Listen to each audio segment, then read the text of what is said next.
Hi everyone. Well, last month I touched on the subject of financial pressure being self-employed, and it's an extremely common cause of stress, and particularly if your income is fluctuating, and that at times can feel massively overwhelming.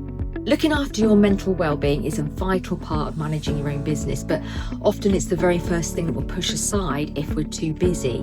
But of course, you don't earn if you don't work, so ideally it really ought to be a number one priority. The good news is there are many ways that you can support your mental health in a way that's both realistic and sustainable.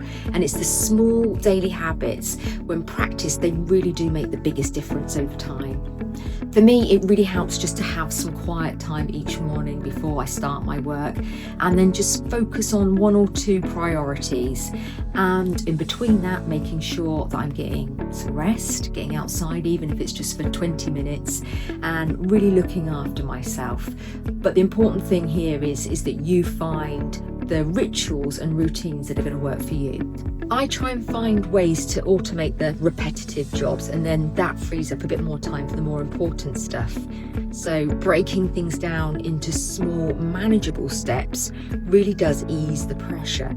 And then, of course, taking action is always going to make you feel better rather than ignoring the issues. Despite the challenges that can affect self-employed people, I think it's really important to acknowledge and be grateful for the many benefits that it can bring, because having that balanced and positive outlook is the key to our well-being after all.